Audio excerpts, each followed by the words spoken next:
नवरात्रि में भूल कर भी ना करे ये काम। आखिर कौन से है वो काम जिन्हें भूल कर भी नवरात्रि में नहीं करने चाहिए। आपने अभी तक इस चैनल को सब्सक्राइब नहीं किया है तो देर किस बात की, जल्दी से सब्सक्राइब करें और बेल आइकन पर भी जरूर क्लिक करें। दोस्तों, नवरात्रि के 9 दिन बेहद ही पवित्र माने जाते हैं। धार्मिक मान्यताओं के अनुसार माता के 9 रूपों की पूजा करने से घर में सुख समृद्धि बनी रहती है और जातक की सभी मनोकामनाएं पूर्ण होती है। इन 9 दिनों तक भक्त माता की पूजा अर्चना कर भक्ति भावना के साथ उपवास रखते हैं। नवरात्रि में उपवास रखने को लेकर कई नियम और पालन किए जाते हैं, लेकिन ये नियम कौन से हैं, क्या आप जानते हैं? अगर नहीं तो आज की वीडियो में हम आपको यही बताने वाले हैं कि आखिर नवरात्रि के दौरान क्या करना चाहिए और क्या नहीं। कौन से कार्य है जो नवरात्रि के दौरान नहीं करने चाहिए। भारतीय परंपरा के अनुसार कन्याओं को माँ दुर्गा का स्वरूप माना गया है, इसलिए नवरात्रि में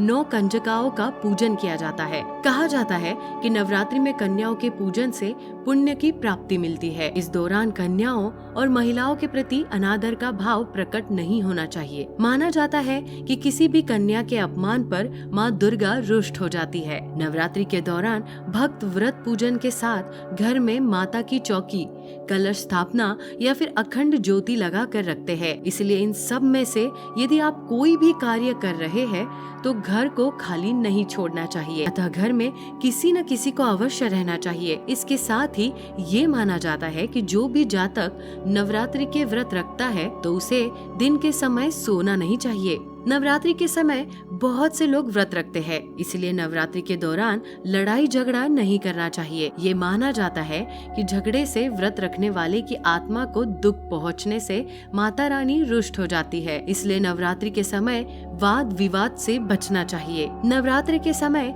धार्मिक कार्यों में ज्यादा से ज्यादा रुचि दिखानी चाहिए और अपने खाली समय में धार्मिक ग्रंथों का अध्ययन करना चाहिए। आप चाहे तो दुर्गा सप्तशती या फिर दुर्गा चालीसा का पाठ भी कर सकते हैं। नवरात्रि के 9 पवित्र दिनों में ध्यान रखें कि केवल सात्विक भोजन ही ग्रहण करें। इस दौरान लहसुन, प्याज और मदिरा इत्यादि के सेवन से बचना चाहिए। व्रत के दौरान आहार व्यवहार के साथ साथ विचारों में भी सात्विकता होनी चाहिए, तभी नवरात्रि के व्रतों का लाभ मिल सकता है। नवरात्रि के दौरान चाहे स्त्री हो या पुरुष, दोनों को ब्रह्मचर्य का पालन करना चाहिए। अपनी काम भावना को नियंत्रण में रखकर स्त्री और पुरुष को शारीरिक संबंध नहीं बनाने चाहिए। अतः देवी को प्रसन्न करने के लिए उनकी पूजा साफ सुथरे मन से करनी चाहिए। तो दोस्तों, आज आपने जाना नवरात्रि के दौरान किन बातों का ध्यान रखना चाहिए। अगर आपको ये जानकारी अच्छी लगी है तो इस वीडियो को ज्यादा से ज्यादा लाइक और शेयर जरूर करें। धन्यवाद।